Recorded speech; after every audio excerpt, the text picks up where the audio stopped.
Dreamworks has had an odd year, or really an odd decade, which makes it so different from everyone else. Up and down in the 2020s, who'd have thought? From staying almost under the radar but above water with decent franchise sequels during the pandemic, a genuinely great but underperforming original, one of the greatest movies ever made, then a devastated original, an okay sequel, a disappointing sequel, then an okay but unknown direct-to-streaming original, and then the worst thing ever that was technically not the fault of the theatrical team, but it's what we think of when we think Dreamworks this year.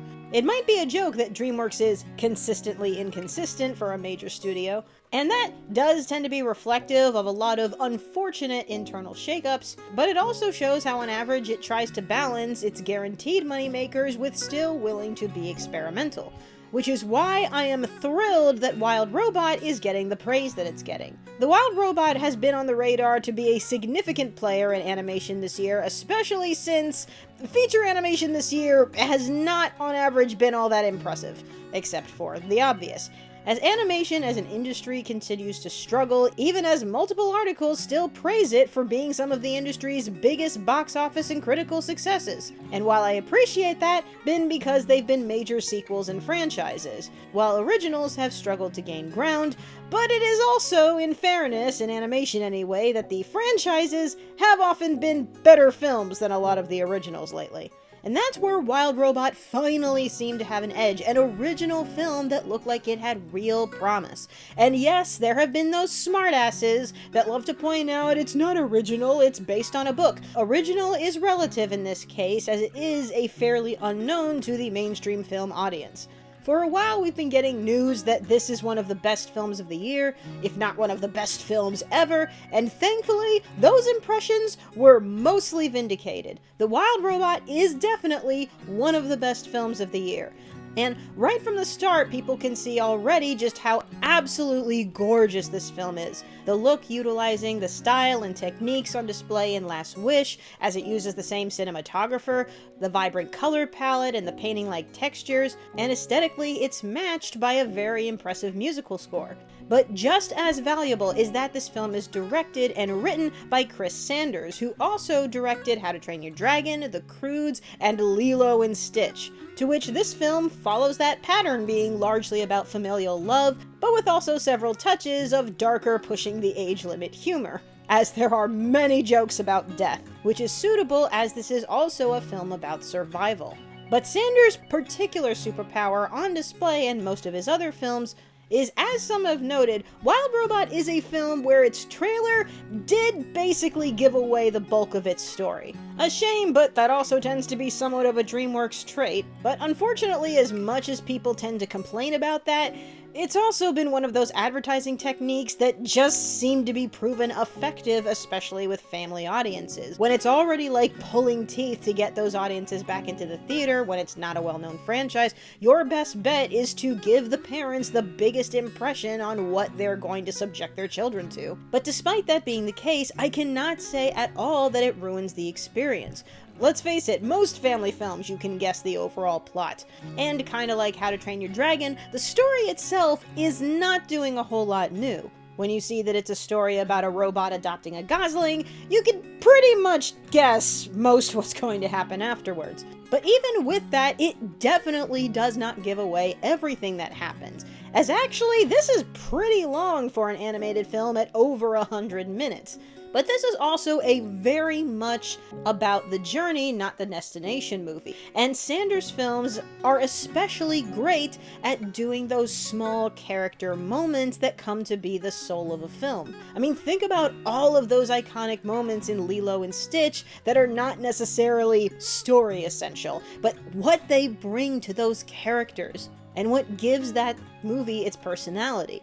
And there's been quite a bit of praise for this being a very emotional film and another animated tearjerker, but I am personally more impressed that the comedy is so character-oriented and natural as well as occasionally dark, which is especially a big deal because there was some early hype when the first teaser dropped, with people curious on whether or not this would be a completely wordless film. But those hopes were quickly dashed looking at the stacked cast list, because of course, how else are they going to advertise it? So for me, the hurdle of this film was just that it needed to justify its decision to have dialogue, and that I can say it definitely has. Hey, we always have flow later for our wordless animal drama. My favorite joke and endearing moment of the film is when the Gosling has grown up and he's still using the same robot language and mannerisms. But not because it's the only way he knows how to talk, it's more just the special way that he communicates with Roz, as just a character of their relationship. And I love that. I still could have used just a little bit less of Roz's introductory "I am robot number, may I be of service" dialogue at the front of the film, but still, this choice was absolutely justified, not just from it just being a well-written script with good dialogue, but because the themes are frequently tied to communication itself in storytelling, emotional exploration, and expression on top of survival and parenting.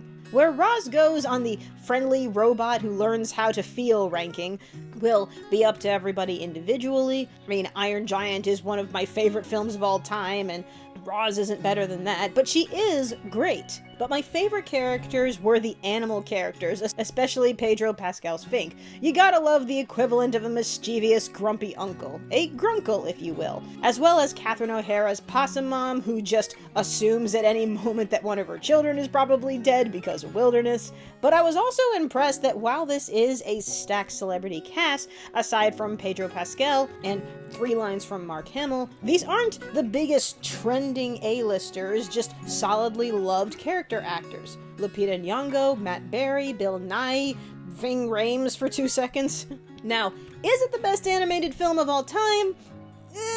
Probably not. Is it the best Dreamworks film ever made? Maybe to somebody. I have my favorites. And aside from the arbitrary just how much does this film's subject matter connect to you, my only likely personal aesthetic note, aside from the early robot dialogue, was maybe that the pacing at times felt a little quick. Which wouldn't be crazy considering how much this film is trying to do and how long it is. But it does make me think at times like there's a potential 2-hour cut of this film that just lets some of those scenes breathe a little more. And sometimes the characters might over-explain the themes just a tad.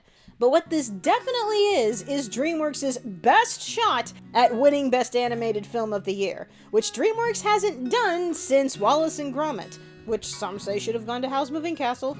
Whether or not it's truly better than Inside Out 2, I myself am currently unsure of my personal ranking, but I certainly understand and likely will be with the people rooting for it to win just because the Academy feels like it so often defaults to Disney way too often. We remember you giving it to Toy Story 4 over Klaus, says the person who I think probably ranked it higher. But then again, that's just the Academy. Kung Fu Panda and the first 2 Dragons won at the Animes, the award ceremony that really matters.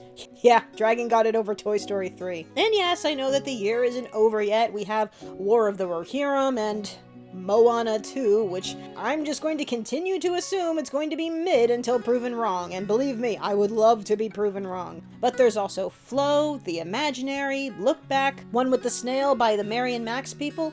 I'm still going to assume that Wild Robot is going to be a solid contender, and predictably, as an original, was never going to break records at the box office, or even be in the ballpark of other animated franchises this year, as we can now see that its opening weekend came in at 35, which isn't bad in comparison to its $78 million budget, and that is more than other animated originals like Bad Guys or Migration, or Wish, thank goodness for that at least. I wish it could have done better than Elemental, which it was close to, but then again, in relative to its budget. But when this happens, I just always hope that these dumb bean counters remember that original films take time to build hype, and often pays off better on later weekends. Remember that Last Wish opened with 12, and yes, it did do better than Transformers 1. And speaking of which, for anyone who wants my thought on Transformers 1, because I'm not going to make a review for it, really, I'm just not a Transformers person, but I can attest that yes, the trailer absolutely sucked.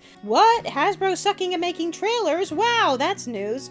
And yes, the comedy in the first third was definitely grating to me, which was another reason why I was glad the script in here was better. But I can see how it's gotten a pretty positive following because it has given Transformers fans what they've actually wanted for years, which is making the Transformers themselves the main characters instead of some bland live actor, and actually takes the franchise and its world building and the drama seriously in the finale. So I am glad it's working for those people, especially in the arc of friendship-turned enemies of Optimus and Megatron. September was a good month for humanizing robots. And always a shame in these instances when the animated version makes so much less money than the infinitely worse live versions. Anyways, I hope you all get a chance to see Wild Robot in theaters and support it, and enjoy it while you can before we inevitably hear about the terrible working conditions.